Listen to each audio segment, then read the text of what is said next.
පරිච්ඡේදය. ඉතාලියට නැවුලගේ යන්නට තීරණය කරනු ලැබූ විට පාවුල් සමග තවත් සිරකාරයෝ සමහර දෙනෙක් අගොස්තීනු නම් බලයිනියේ ජුලියස් නම් ශතාධිපතියාට බාර දෙන ලද්දෝය. අපි ආසියාවේ මුහුදුබඩ වරායවලට යාත්‍රා කරන්නට සූදානම්ව තිබුණු අද්‍රාමුත්තියේ නැවකට නැගී පිටත් වුණෙමු. තෙසලෝනිකයේ මසදෝනි වැසියෙක් වූ අරිස්තාර්කස් අප සමග සිටියේය. පසුවදා අපි සීදොනට ළඟාවීමු. ජුලියස් පාවුලට කරුණාව දක්වමින් ඔහුගේ මිත්‍රයන් හමුවීමට යන්නටත් ඔවුන්ගෙන් සත්කාර ලබන්නටත් ඔහුට ඉඩ දුන්නේය.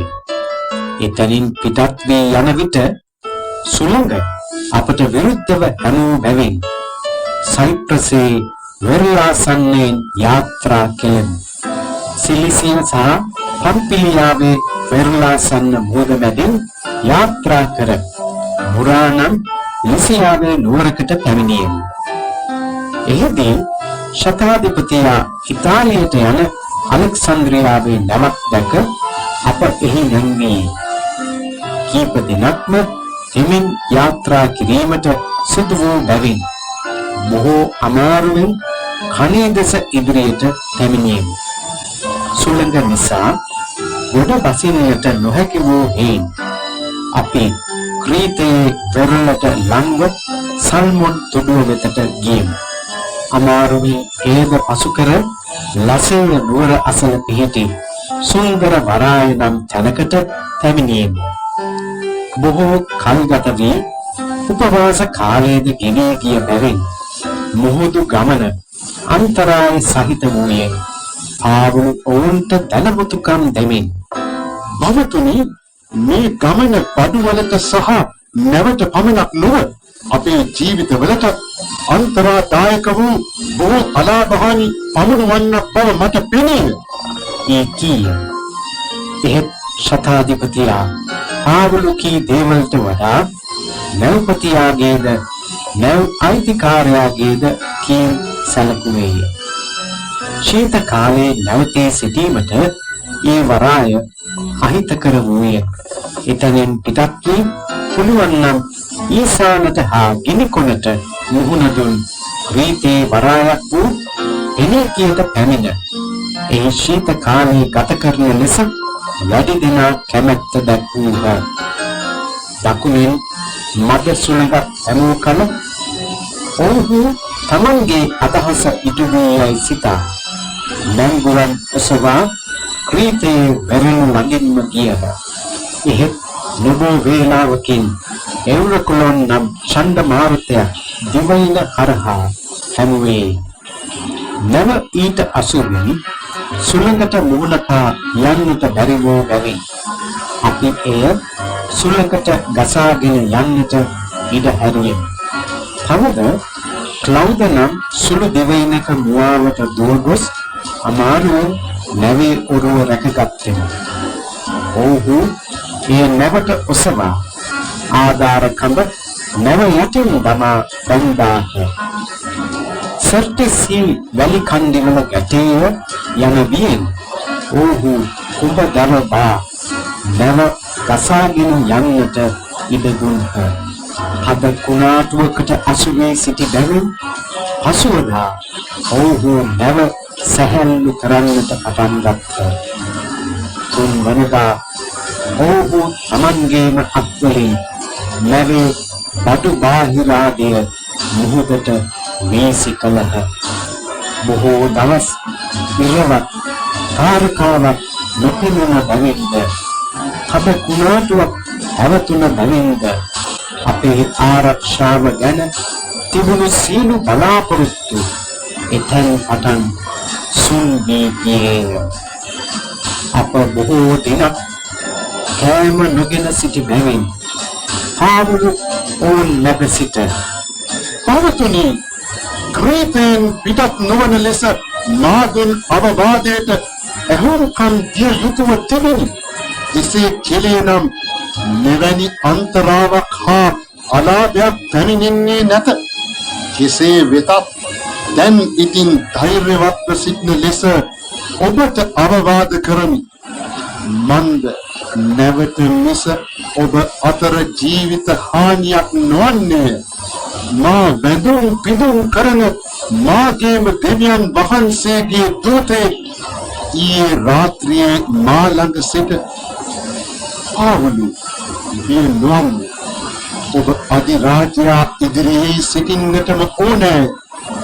මින් ඔබ සමග නැවින් යන සියල්ලන්ගේද ආරක්ෂාව දෙවියන් වහන්සේ ඔබට දුන්සේකයි. එබැවින් භවතුනි ධෛර්යවත් වන්න.